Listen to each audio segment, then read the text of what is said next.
I feel like it's really common for adults and people who are no longer in college to kind of miss the experience of learning alongside peers and just like discussing things in real time.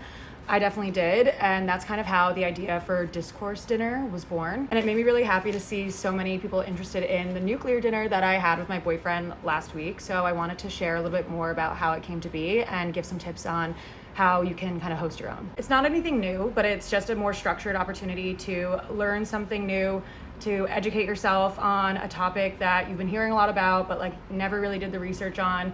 And just to have like an open, honest discussion. So first you pick a topic. If you're doing it with a group, you could throw some options in and then you guys vote, or someone who's hosting could kind of just say, this is the topic, come if you're interested. And then everyone comes to the dinner with a few articles printed out, enough copies for the whole table. Be a mix of academic articles, blog posts, opinion pieces, both sides of the argument, because that all makes it interesting to have like a bit of a mix. Then you order some wine, you get some food, and you read in real time and you annotate. So bring a pen, mark up the articles, ask questions. What's really fun about doing it with a group is that if you don't understand like the historical context of something that you're reading, you can kind of just ask, and hopefully someone else at the dinner might have a little bit more of a different background who can just kind of fill in the gaps for you in real time. And then I think it's also important to not read the articles fully ahead of time before getting to the dinner, because you don't want to try to come to this dinner like fully an expert and like having your opinion fully formed, because I find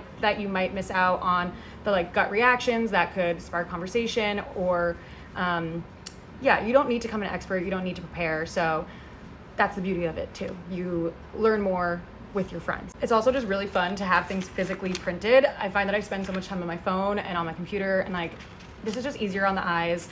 You can write notes in real time. It's a lot easier to do that. And yeah, it's just, there's something nice about it. I also find that I just like read more when it's printed, so much so that my boyfriend and I got a printed delivery subscription of the New York Times recently, and it's been lovely. So highly recommend doing that. So that is discourse dinner. Let me know if you host your own, and if so, what topics you decide to discuss, or if you have any recommendations for topics I can do for my next one that I'm probably gonna do with friends. But yeah,